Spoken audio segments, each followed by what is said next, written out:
वहाँ से समाचार आए कि 27 तारीख को रथ यात्रा आएगी स्वदेशी की। तो उस पर हम लोगों ने पूरी क्या नाम से कैट और सही क्या नाम से ये स्वदेशी जागरण मंच ने हमने सब बैठकर उस चीज़ को तय किया और किस तरह से हमें सम्मान करना चाहिए और रथ का क्या नाम से शुभारंभ करना चाहिए, उसी पे हम लोगों की चर्चा हुई।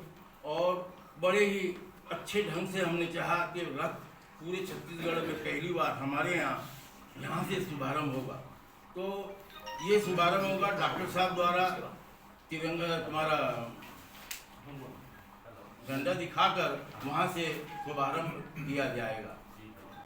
तो उसी उद्देश्य के साथ में ये पूरा नेशनल लेवल पे चल रही है जो रथ यात्रा है, ये महाराष्ट्र से होते हुए अभी छत्तीसगढ़ आएगी। छत्तीसगढ़ में 2500 किलोमीटर की ये यात्रा रहेगी।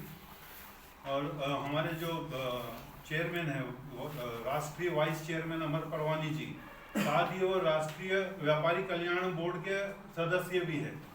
और कैट के जो हमारे महामंत्री है प्रवीण खंडेलवाल जी, वो सांसद भी है दिल्ली के अंदर में। ये लोग मिलके एक प्रयास कर रहे हैं कि छोटे व्यापारियों को हम किस प्रकार से संरक्षण दे सकते हैं ऐसे विपरीत परिस्थिति में। हम ये मानते हैं कि कोई भी परिस्थिति स्थायी नहीं होती, लेकिन उसको बदलने के लिए हमें प्रयास करना पड़ेगा। तो ये प्रयास किए जाते करने के लिए 1991 में सबसे पहले दंतोपंत चेगड़ी जी के दिमाग में आया था और उन्होंने इसकी स्थापना की है। उनको ये मालूम था कि आगे चल के स्वदेशी जागरण मंच जो है वो बहुत ही महत्वपूर्ण भूमिका भारत पे निभाएगा। हमारे द्वारा माननीय नरेंद्र मोदी जी के द्वारा जो नए उद्योग की स्थापना के संबंध में एक नया एक्ट बनाया है, जिसका हम लोग स्कूल में जाके प्रचार प्रसार करते हैं, वो जो ऐप है उसके तहत इतनी ज़्यादा सुविधाएं हैं कि कोई भी व्यक्ति कोई भी उद्योग डालना चाहता है तो उसके लिए उस ऐप में वो जिस उद्योग को डालना चाहता है उसका कच्चा माल कहाँ मिलेगा, उसका व्यापार कहाँ होगा, उसकी जो योजना है वो कैसे सफल होगी और उसके जो उत्पादित माल हैं वो किस बाजार में बिकेगा, ये सारी चीज़ें उस ऐप में आती है।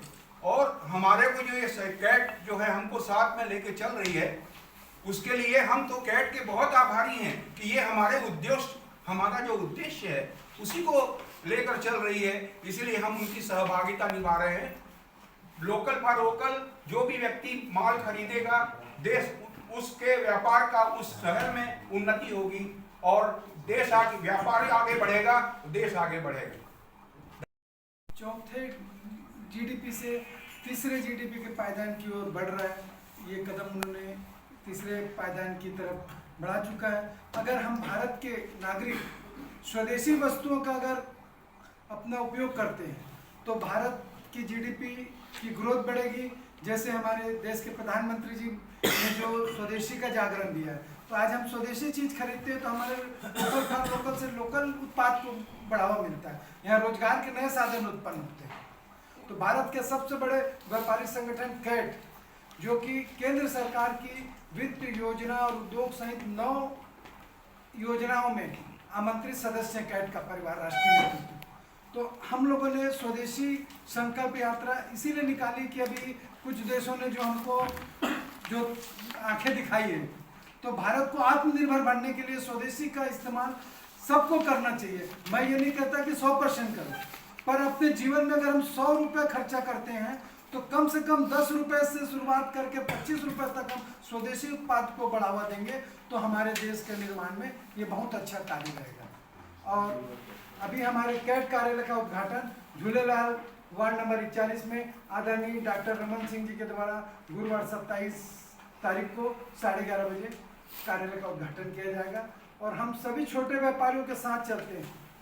12.5 लाख लोगों को हम अपने संगठन का अपना सदस्य मानते हैं, चाहे वो हमारा सदस्य रहे चाहे मत बने, पर हम 12.5 लाख व्यापारियों पर भरोसा करते हैं कि वो कैट के साथ चलते हैं। जो पूरी यात्रा ये गंज चौक तक जाएगी और सबको यही उपदेश दिया जाएगा कि और हर चौक पर इसका मान सम्मान होगा, सत्कार होगा और यही कहा जाएगा कि स्वदेशी को अपनाओ और विदेशी को छोड़ो। 27 नवंबर को यह प्रारंभ होकर 11:30 बजे इनके कार्यक्रमों के माध्यम से ये निकलेगा और क्या नाम से ये चौक तक जाएगा। धन्यवाद। इनके कार्यक्रमों से शुभारंभ किया जाना है संकल्प यात्रा। डॉक्टर रमन सिंह हाँ, ये डॉक्टर रमन सिंह द्वारा यह शुभारंभ किया जाएगा गुरुद्वारा चौक से। सभी से मैं अपील करता हूँ, निवेदन करता हूँ कि ज़्यादा से ज़्यादा हम इस रथ यात्रा में शामिल होना है। शुभ नाम बता दें। मैं अनिल बरड़िया, कैट प्रदेश संरक्षक।